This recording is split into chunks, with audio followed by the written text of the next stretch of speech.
चुड़ैल के जहरीले नूडल्स। रात का समय होता है। एक बहुत ही भयानक चुड़ैल एक रसोई में खड़ी होकर नूडल्स बना रही होती है, जिसके बाद वो नूडल्स बनाते बनाते अपने आप से कहती है, इन्होंने नूडल्स खिलाकर मुझे मारा है। मैं भी अब इनसे अपने पति की मौत का बदला लूंगी और इन्हें नहीं छोड़ूंगी। आज जब ये दोनों मेरे हाथों के बने जहरीले नूडल्स खाएंगे तो ये दोनों भी मर जाएंगे। वो भयानक चुड़ैल नूडल्स बनाकर अपना रूप एक औरत के वेश में बदल लेती है, जिसके बाद वो नूडल्स को अमलेश और निशा के पास लेकर आती है। नूडल्स देखकर दोनों माँ बेटी के मुंह में पानी आ जाता है और वो दोनों चुपचाप नूडल्स खाने लगते हैं। उन्हें नूडल्स खाते देख चुड़ैल मुस्कुराकर वहां से गायब हो जाती है। आखिर उस चुड़ैल ने जहरीले नूडल्स बनाकर उन बेचारी मासूम माँ बेटी को क्यों मार दिया? आइए कहानी में थोड़ा पीछे जाकर देखते हैं, आखिर उसने ऐसा क्यों किया। अरे निशा, तेरी भाभी कहाँ है? इससे तो आराम करने से ही फुर्सत नहीं मिलती, जब देखो आराम करती रहती है। अरे कितना आराम करेगी ये? इसे घर के काम नहीं दिखते क्या? जब बहू इतनी आलसी लेकर आई हो तो वो घर के काम थोड़े करेगी, वो तो आराम ही करेगी ना।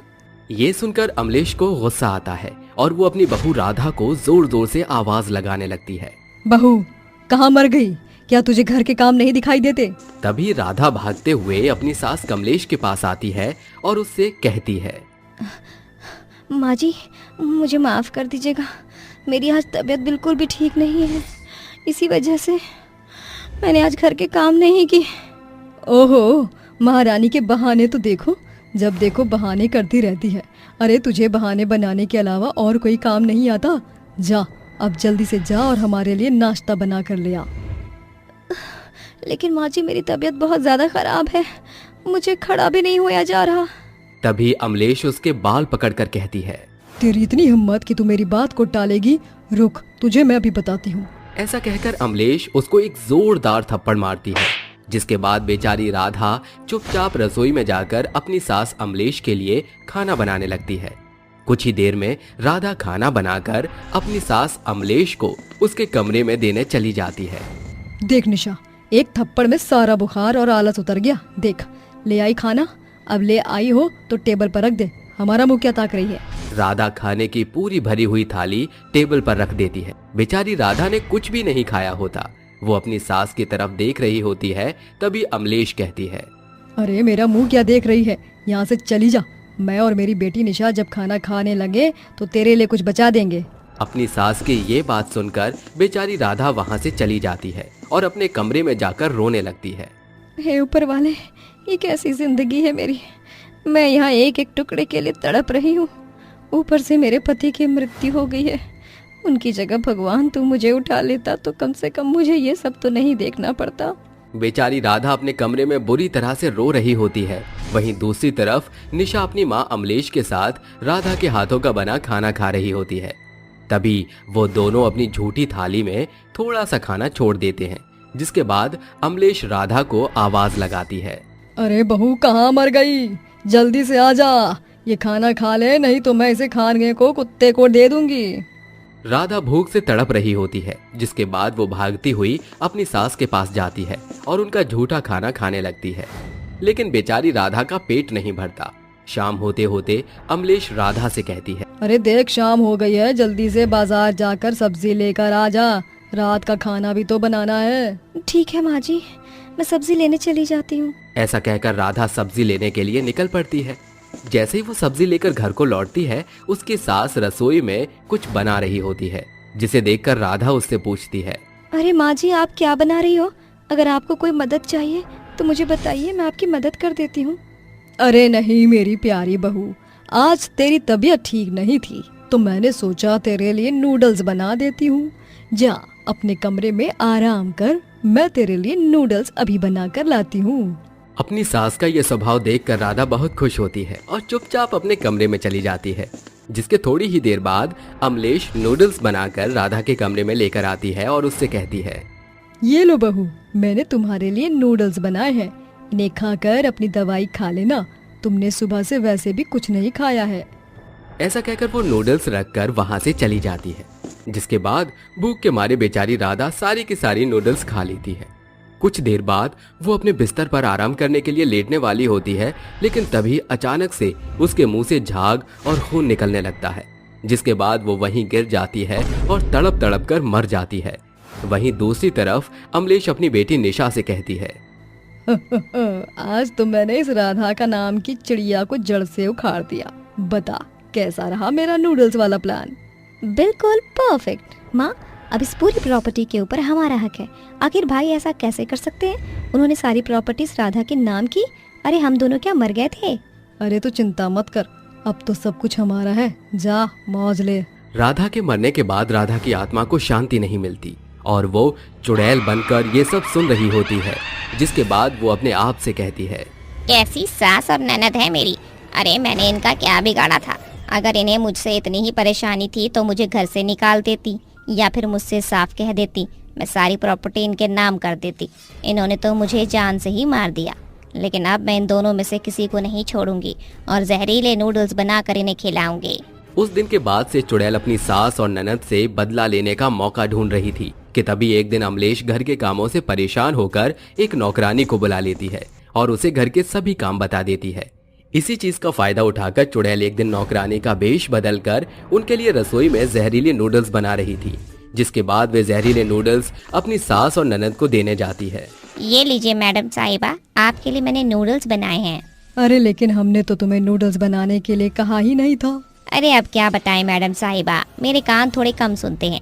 मुझे लगा आपने नूडल्स बनाने के लिए कहा है, इसीलिए मैंने नूडल्स बना दिए। चलो कोई बात नहीं माँ, वैसे भी कई दिनों से नूडल्स नहीं खाए थे, अब इसने बनाए हैं तो खा ही लेते हैं। जैसे ही वो दोनों नूडल्स खाती हैं, नूडल्स खाने के कुछ ही देर बाद उन दोनों के मुंह से झाग और खून निकलने लगता है, जिसके बाद वो दोनों वहीं तड़प तड़प कर मर जाती हैं। तभी चुड़ैल अपने असली रूप में आती है और उन दोनों को मरा हुआ देखकर कहती है, खून का बदला खून से। इन्होंने मेरी जान ली, आज मैंने मौका देखकर इन दोनों को ही टपका दिया। अपनी मौत का बदला लेने के बाद चुड़ैल को मुक्ति मिल जाती है और वो वहाँ से हमेशा के लिए चली जाती है। फलों के शहर में चुड़ैल। रात के अंधेरे में एक दिशा नाम की लड़की अपनी माँ के सर पर ठंडे पानी की पट्टी रखते हुए कहती है, माँ चिंता मत करो, सब कुछ ठीक हो जाएगा। ऊपर वाले पर भरोसा रखो, मैं आपको कुछ नहीं होने दूंगी। बेटी दिशा, मैं जानती हूँ कि तुम बहुत समझदार हो, लेकिन जाने से पहले मैं तुम्हें कुछ कहना चाहती हूँ। मेरे जाने के बाद अपना ख्याल रखना और लोगों की हमेशा भलाई करना। माँ आप ऐसी बातें क्यों कर रही हो? आपको कुछ नहीं होगा, मैं भी डॉक्टर को लेकर आ रही हूँ। ऐसा कहकर दिशा डॉक्टर को लेने के लिए चली जाती है। कुछ ही देर में वो डॉक्टर को अपने साथ ही लेकर आती है, जिसके बाद डॉक्टर मोहिनी का चेकअप करते हैं। बेटी दिशा, ये कहते हुए मुझे बिल्कुल अच्छा नहीं लग रहा है, लेकिन अब इस दुनिया में तुम्हारी माँ नहीं रही। डॉक्टर की बात सुनते ही दिशा बहुत बुरी तरह रोने लगती है और अपनी माँ का हाथ पकड़कर कहती है, माँ ये आपने क्या किया? भला मैं इस दुनिया में आपके बिना कैसे रहूंगी? मेरा आपके अलावा और कोई भी नहीं था। अपनी माँ के जाने का दिशा को बहुत दुख होता है, जिसके बाद दिशा अपनी माँ का अंतिम संस्कार कर देती है। उस दिन के बाद से दिशा अपने गांव में फल बेचने का काम शुरू करती है। फल ले लो फल, ताजे ताजे फल, फल ले लो फल। अरे बेटी, फल तो तुम्हारे बहुत ही ताजे ताजे लग रहे हैं, जरा मुझे 1 किलो जामुन तो देना। दिशा तुरंत 1 किलो जामुन तौलती है और बूढ़ी औरत को देते हुए कहती है, ये लीजिए दादी जी आपके रसीले जामुन। बूढ़ी औरत दिशा से जामुन ले लेती है, जिसके बाद वो उसे पैसे दे देती है और वहाँ से चली जाती है। ऐसे ही बेचारी दिशा दिन भर फल बेचकर अपना गुजारा किया करती थी और शाम को जैसे ही घर जाने का समय होता था, दिशा बचे हुए फलों को मंदिर में ले जाकर भगवान को चढ़ाने के बाद बाकी के फल गरीब लोगों में बांट दिया करती थी और अगले दिन ताजे फल ले जाकर बाजार में बेचा करती थी। एक दिन की बात है, दिशा बाजार में फल बेच रही होती है। फल ले लो फल, ताजे ताजे फल, मीठे मीठे फल। तभी उसके सामने एक बहुत ही गरीब भिखारी आ जाता है। वो बहुत भूखा होता है, उसकी हालत भी बहुत बुरी होती है। वो दिशा से कहता है, अल्लाह के नाम से दे दो बच्ची, 2 दिन से भूखा हूँ बिटिया, कुछ खिला दो। उस भिखारी की आंखों से आंसू आ रहे होते हैं, जिन्हें देखकर दिशा का दिल पिघल जाता है। उस दिन बेचारी दिशा का किसी ने भी फल खरीदा नहीं होता, लेकिन फिर भी वो बिना संकोच किए उस भिखारी की मदद करती है और उसे अपने पास से कुछ फल दे देती है, जिसके बाद वो भिखारी उन फलों को खाने लगता है। कुछ देर में दिशा उसके लिए पानी भी लेकर आती है। इतना अच्छा व्यवहार देखकर वो भिखारी तुरंत एक देवता के रूप में बदल जाता है। अरे, तुम तो बहुत नेक दिल लड़की हो। मैं सिर्फ तुम्हारी परीक्षा ले रहा था और तुम इस परीक्षा में पास हो गई हो। बताओ, क्या चाहिए तुम्हें? दिशा देवता को अपने सामने प्रकट देख बहुत खुश हो जाती है, जिसके बाद दिशा देवता से कहती है, नहीं नहीं, मुझे कुछ नहीं चाहिए, मैंने आपके दर्शन कर लिए, मैं इतने में बहुत खुश हूँ। देवता ये सुनने के बाद दिशा से और भी ज्यादा प्रसन्न हो जाते हैं और उसे जाते जाते एक वरदान देकर जाते हैं। जाने से पहले मैं तुम्हें एक वरदान देना चाहता हूं। आज के बाद तुम जब भी बाएं हाथ से कोई भी वस्तु स्पर्श करोगी तो वो फल में बदल जाएगी। तथास्तु। इतना कहकर देवता वहां से गायब हो जाते हैं, जिसके बाद दिशा अपने मन ही मन सोचती है, क्या ऐसा सच में मुमकिन है? अगर मैं किसी भी वस्तु को स्पर्श करती हूँ तो वो फल में बदल जाएगी। मुझे किसी वस्तु को छूना चाहिए। ऐसा सोचकर दिशा अपने पास पड़े पत्थरों को अपने बाएं हाथ से स्पर्श करती है, जिसके बाद वो सभी पत्थर फल के रूप में बदल जाते हैं। अरे वाह, ये तो हकीकत में फल बदल गए हैं।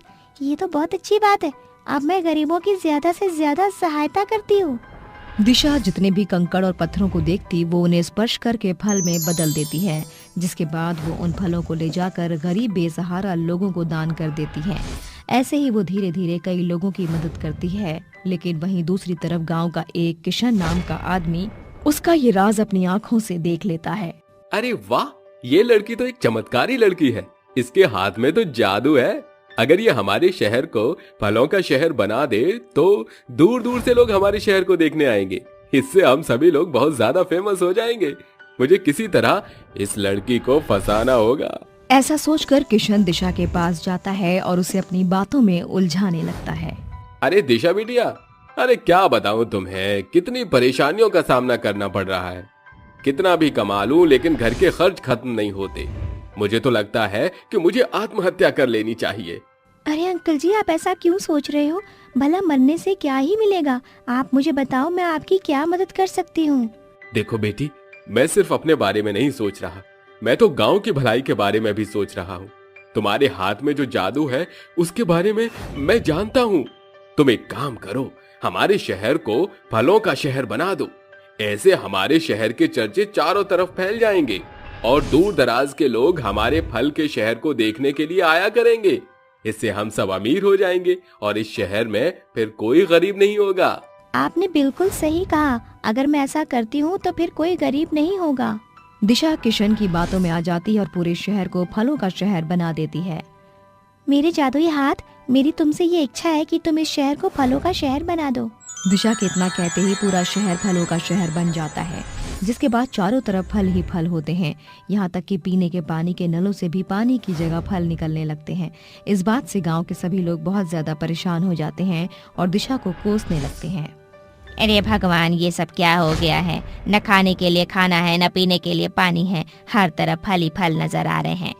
अरे बेड़ा गर्ग हो उसका, जिसने हम लोगों को इतना परेशान किया है। मैं अपने मुन्ना को दूध पिलाने की कोशिश कर रही हूँ, लेकिन दूध की जगह फल निकल रहे हैं। गांव वालों की सारी बातें सुनकर दिशा को बहुत बुरा लगता है, जिसके बाद वो रोते हुए जंगल के अंदर एक पेड़ के नीचे जाकर बैठ जाती है। तभी उस पेड़ की चुड़ैल उसे रोते हुए देख अपने मन ही मन सोचती है, अरे ये बच्ची यहाँ बैठी क्यों रो रही है? जरा इससे पूछ कर देखती हूँ। चुड़ैल दिशा के सामने प्रकट होती है। उसे रोता हुआ देख उससे कहती है, अरे ओ बच्ची, तुम यहाँ बैठी हुई क्यों रो रही हो? क्या हुआ तुम्हें? इतनी भयानक चुड़ैल को देखकर दिशा बहुत ज्यादा डर जाती है, जिसके बाद वहाँ से भागने की कोशिश करती है।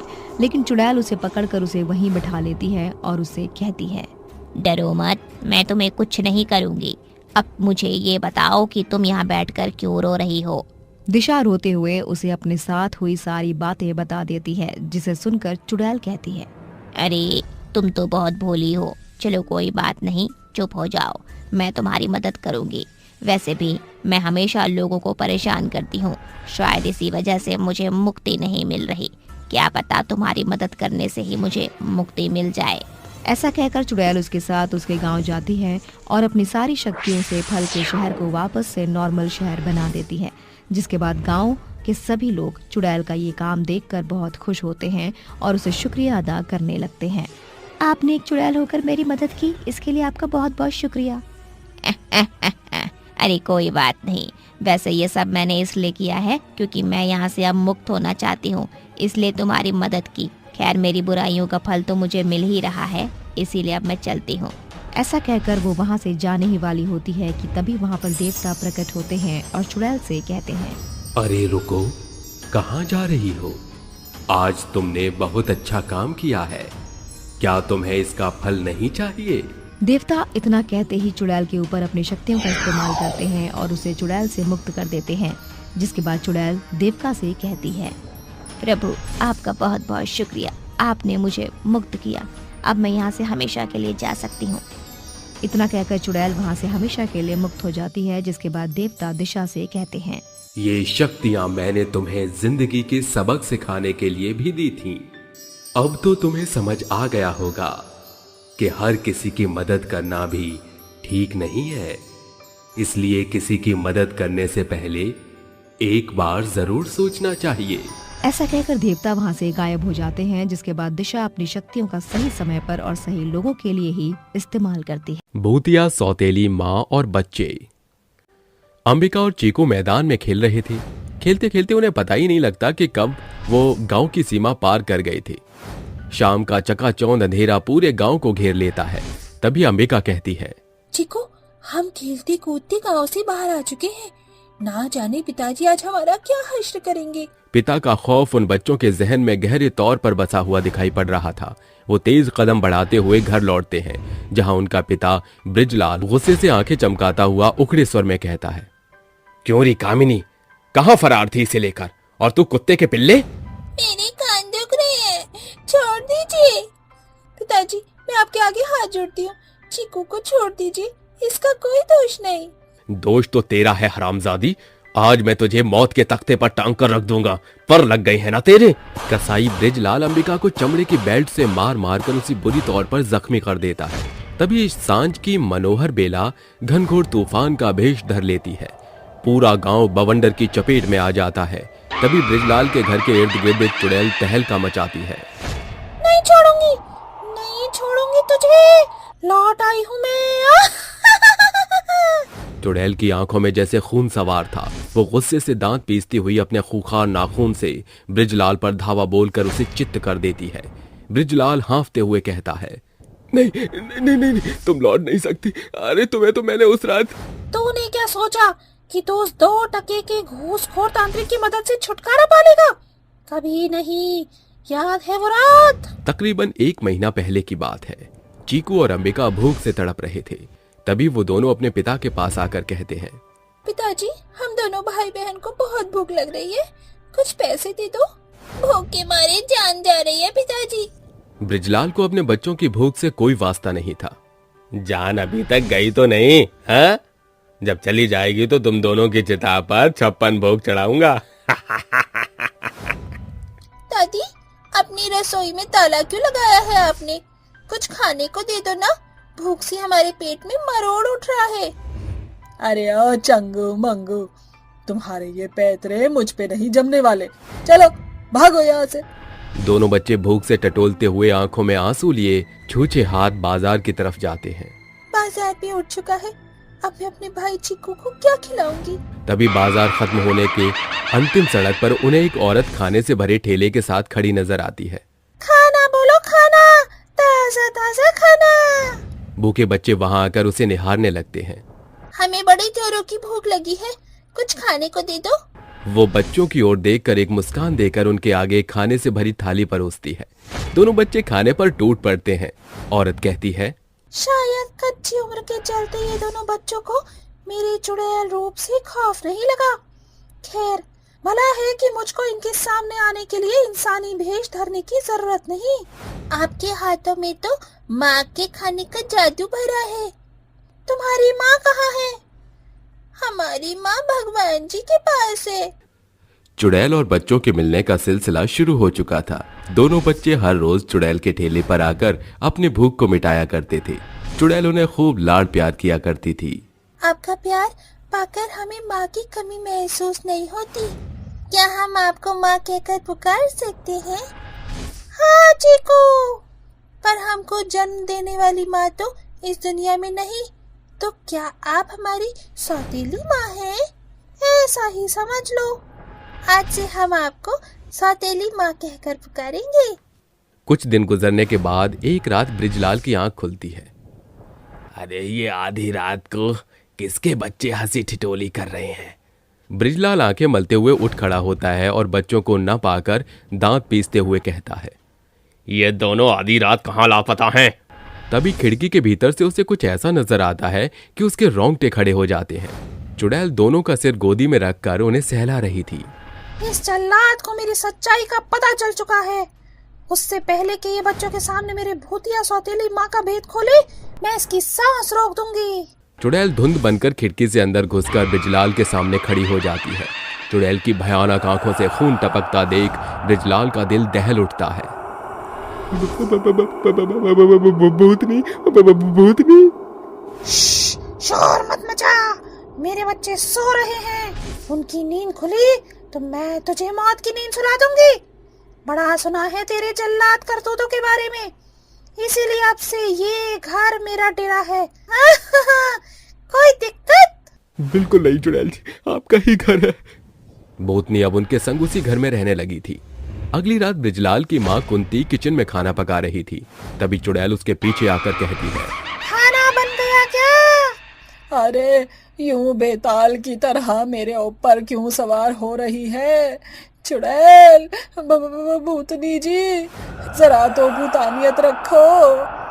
मैं ये घास फूस नहीं खाऊंगी, मेरे पेट को बोटी की भूख है। ये ले, इसे पका। राम राम राम राम। अरे ये मुझ पंडित से क्या पाप करा रही हो? अगर तूने अभी ये बोटी नहीं पकाई तो मैं तेरी चमड़ी सेक कर खा जाऊंगी। फिर ऊपर जाकर करती रही हो अपने पाप पुण्य का लेखा जोखा। चुड़ैल कुंती और ब्रिजलाल को खून के आंसू रुलाने लगती है, जिसे परेशान होकर एक रात दोनों छिपते छिपते एक बाबा के पास आकर उससे मदद की गुहार लगाते हैं। बाबा, मेरे दोनों बच्चे उसे सौतेली माँ समझते हैं। कैसे भी करके उस चुड़ैल के चंगुल से छुटकारा दिलाओ बाबा। घबराओ नहीं बच्चा, चलो। जब बच्चों के बीच सो रही चुड़ैल को अपनी शक्ति से कमजोर करके मैदान में ले आता है। छोड़ मुंगे, छोड़, वरना अंजाम बहुत बुरा होगा। चुड़ैल की चीख से प्रकृति बेडौल हो उठती है। बाबा उसे शीशी में भरकर कहता है, इस शीशी को ऐसे स्थान पर फेंकाओ जहां परिंदा भी पर न मारे। याद रहे, चाहे कुछ भी हो जाए, पीछे पलट कर मत देखना। ब्रिजलाल बोतल में कैद चुड़ैल को लेकर एक सुनसान खंडहर के पास आकर रुकता है और बोतल को वहां फेंक कर बढ़ने लगता है। तभी चुड़ैल छलावा करती है। बाबूजी, इधर देखिए, मैं कब से आपका इंतजार कर रही हूँ। ब्रिजलाल झट से पीछे देखता है, मगर उसे कोई नजर नहीं आता। उसके जाते जो शीशी चकनाचूर हो जाती है और चुड़ैल एक बार फिर आजाद हो जाती है। आज तेरे खून का एक एक कतरा बहाकर मैं अपना सारा हिसाब चुकता करूंगी। चुड़ैल कुंती और ब्रिजलाल को मैदान में लाकर पटक देती है। दोनों के मुंह से खून के फुहारे बरस पड़ते हैं और चुड़ैल अपने नाखूनों से उन्हें घायल कर देती है। ये इन मासूमों के साथ ज्यादती करने की सजा। अरे हाँ, मरने से पहले तुम्हें अपना असली चेहरा तो दिखा दो। जैसे ही चुड़ैल अपनी इंसानी भेष में आती है, दोनों की आंखें चौड़ी हो जाती हैं। रश्मि, रश्मि तू? रश्मि, जिसकी बहन को तुम दोनों कसाईयों ने जान से मारकर इन बच्चों को अनाथ कर दिया, और आवाज उठाने पर तुमने मुझे भी मारकर उस पहाड़ी की चोटी से फेंककर सुराख कर दिया। मगर मरते वक्त मेरी जीजी ने इन बच्चों की जिम्मेदारी मुझे सौंपी थी। वचनबद्ध होने के चलते मेरी आत्मा को मुक्ति नहीं मिली। साली साहिबा, अपने जीजा को एक मौका दे दो, मैं सब ठीक कर दूंगा। तुम दोनों माँ बेटे एक ही थाली के चट्टे बट्टे हो। जा बुढ़िया, अब ऊपर जाकर अपनी बेटी के लिए नई दुल्हनिया भी तो तलाश न है तुझे। तुम्हारे हलक से जान निकाल कर ही मेरे कलेजे को ठंडक पड़ेगी। चुड़ैल उन्हें मारकर अपना बदला पूरा करती है। किसी भी हाल में बच्चों को ये भनक नहीं लगनी चाहिए। कि जिन्हें वो अब तक सौतेली माँ समझते रहे हैं वो उनकी मौसी है। अंत में चुड़ैल दोनों बच्चों के सयाने होने तक भूतिया सौतेली माँ बनकर ही उनके बीच रहकर उनका लालन पालन करने लगती है। कुछ साल बाद बच्चों, अब तुम्हारे भूतिया सौतेली माँ के जाने की घड़ी आ चुकी है। अपना ख्याल रखना। आप भी अपना ख्याल रखना मासी माँ। भानगढ़ गांव में मोहन अपनी पत्नी श्वेता के साथ रहता था। उसकी पत्नी श्वेता प्रेग्नेंट थी। मोहन अपनी पत्नी का बहुत ही अच्छे से ख्याल रखता था कि तभी अचानक श्वेता के पेट में डिलीवरी पेन होना स्टार्ट हो जाता है। यह देख मोहन उसको अपनी कार में बैठाकर तुरंत हॉस्पिटल ले जाता है, जिसके बाद डॉक्टर श्वेता को ऑपरेशन थिएटर में ले जाता है। कुछ समय बाद डॉक्टर बाहर निकल कर आता है और मोहन से बोलता है, अरे मिस्टर मोहन, बधाई हो, तुम्हें जुड़वा बेटी हुई है। तुम्हारे घर में एक नहीं बल्कि दो लक्ष्मी आई है। इतना कहकर डॉक्टर वहां से चला जाता है। ये बात सुनकर मोहन मुंह बनाते हुए बोलता है, हे भगवान, ये तो लक्ष्मी नहीं बल्कि मनहूस आई है मेरे घर में। मैं तो सोच रहा था कि मेरे लड़के होंगे, लेकिन मुझे क्या पता था कि लड़के होने की जगह ये दो मनहूस हो जाएंगी। मैं इन दोनों को अपने पास नहीं रखना चाहता। आखिर मैं क्या करूं? हाँ, आइडिया, मैं इन लोगों को कूड़ेदान में फेंक देता हूं और मैं इसके बाद श्वेता को बोल दूंगा कि हमारा बच्चा पैदा होते ही मर गया। डॉक्टर का मुंह बंद रखने के लिए उसको कुछ घूस पकड़ा दूंगा। हाँ, यही सही रहेगा। इतना कहकर मोहन डॉक्टर को थोड़े पैसे दे देता है और उन पैसों की लालच में आकर डॉक्टर अपना मुंह बंद कर लेता है। उसके बाद मोहन अपनी दोनों बेटियों को अपनी गोद में उठाकर भानगढ़ स्टेशन के कूड़ेदान में फेंक देता है और अपनी बीवी के पास जाकर उससे रोता हुआ कहता है, अरे डार्लिंग, मैं तुम्हें किस मुंह से बताऊं कि हमारा बच्चा इस दुनिया में नहीं रहा। नहीं मोहन, नहीं, तुम मुझसे झूठ बोल रहे हो। ऐसा नहीं हो सकता। अरे श्वेता, मैं सच बोल रहा हूँ। हमारी 2 जुड़वा लड़की हुई थी और तुम्हें तो पता ही है, जुड़वा बच्चे ज्यादा समय तक जीवित नहीं रह सकते। श्वेता को बहुत दुख होता है कि अब उसके बच्चे इस दुनिया में नहीं रहे। कुछ दिन के बाद श्वेता अपने घर आ जाती है और मोहन से बोलती है, मोहन जी, मुझे यहाँ पर कुछ भी अच्छा नहीं लग रहा है। हम अपने शहर वाले घर में जाते हैं, चलिए ना।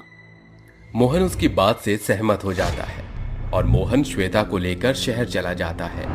वहीं दूसरी तरफ उन दोनों लड़कियों को सुरेश अपनी गोद में उठाकर खुद से बोलता है, अरे ये 2 बच्चे किसके हैं और इतनी तेज धूप में ये कितना रो रहे हैं। हे भगवान, आपने तो मेरी झोली भर दी।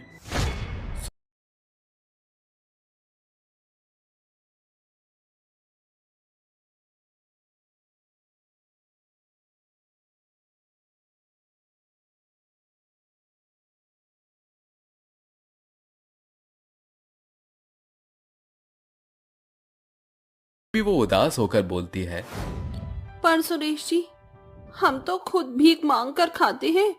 हम इन दोनों बच्चियों का पालन पोषण कैसे करेंगे? अरे मेघना, तुम चिंता मत करो।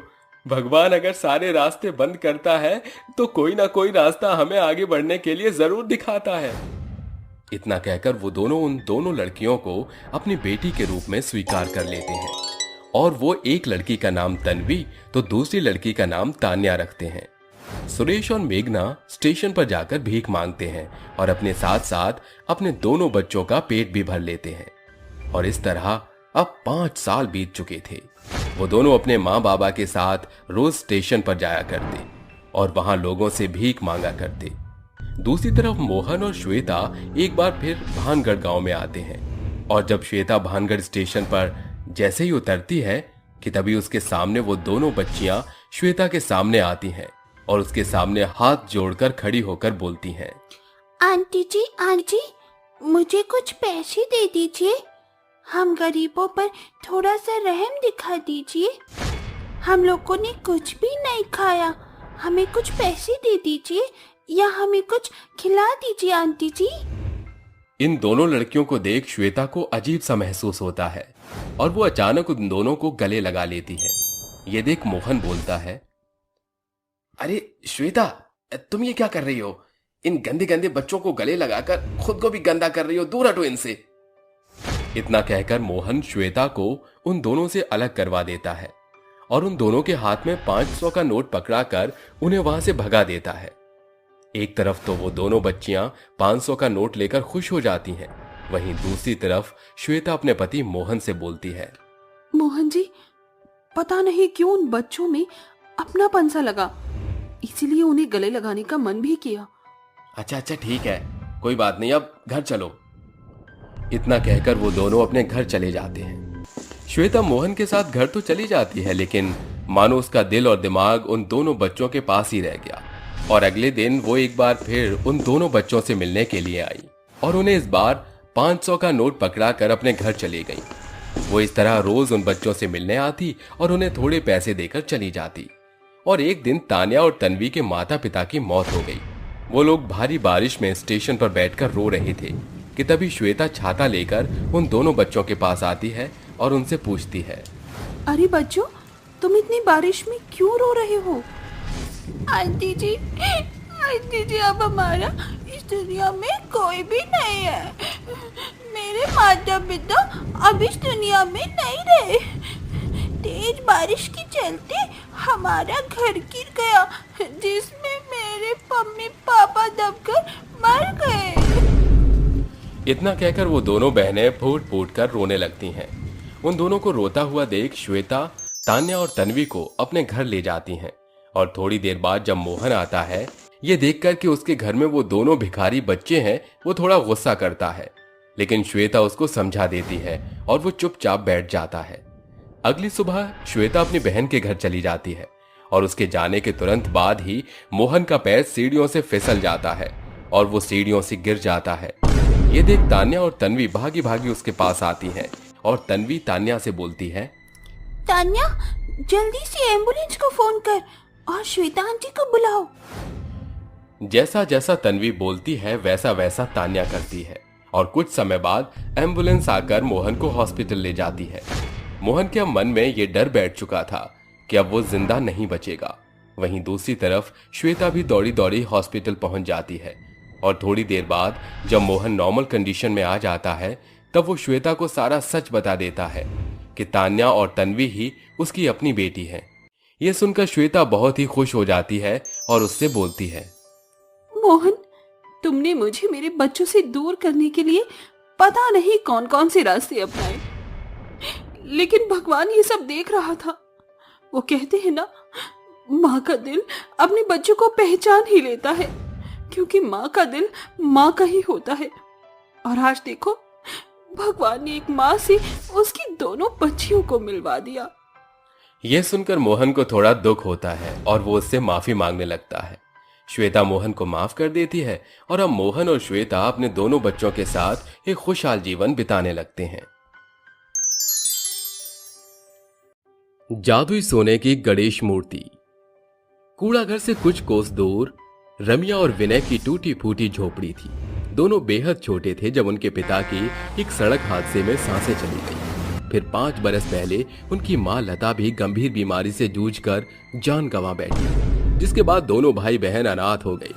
सूरज की लाली के साथ सुबह सवेरे उठकर दोनों हाथ जोड़कर घर के भीतर तख्त पर रखे गणेश जी की मूर्ति के आगे माथा झुकाई कहते हैं, गणेश जी, आपके पिता तो स्वयं शिव शंभू हैं, साथ में गौरी मैया भी है, मगर हम भाई बहन एकदम अनाथ हो चुके हैं।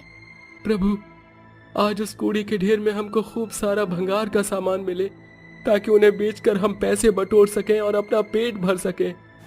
ये कहकर दोनों भाई बहन भूख मिटाने के लिए कूड़ेदान में आकर भंगार चुनने के लिए कूड़े करकट के ढेर में कूद पड़ते हैं। 2 घंटे बाद, रमिया दीदी, आज तो एक भी लोहा प्लास्टिक नहीं मिला। अगर आज हमको भंगार में बेचने का सामान नहीं मिलेगा तो हम अपनी भूख कैसे मिटाएंगे? मेरे भाई, अभी तो सारा दिन पड़ा है, हमको और खोजबीन करनी चाहिए, कुछ न कुछ जरूर हाथ आएगा। दोनों भाई बहन भूखे प्यासे सड़े गले कूड़े खते के बीच खोजबीन करते हैं, मगर उन्हें कुछ नहीं मिलता। रमिया मुरझाए स्वर में कहती है, लगता है आज हम भाई बहन को खाली हाथ ही घर लौटना पड़ेगा। आज रात फिर हम भाई बहन को पानी पीकर ही पेट भरना पड़ेगा। हाँ विनय। एकाएक विनय की तेज निगाह कूड़े के ढेर में सने गणेश भगवान की प्रतिमा पर पड़ती है। वो झट से उसे उठाकर कहता है, अरे ये तो पप्पा की मूर्ति है। जाने किस मूर्ख इंसान ने इन्हें अपने घर से उठाकर इस कूड़ेदान के हवाले कर दिया है। दोनों उस मूर्ति को लेकर घर चले आते हैं। रमिया उसे साफ सुथरा करती है। मूर्ति की चमक पूरे घर में चमचमाता देख रमिया का छोटा भाई विनय कहता है, रमिया दीदी देखो, गणेश भगवान की इस मूर्ति का सुनहरा रंग कैसे एकदम खरे सोने के जैसे प्रकाशित हो रहा है। चलो इस मूर्ति को भी गणेश भगवान की इस मूर्ति के साथ स्थापित कर देते हैं।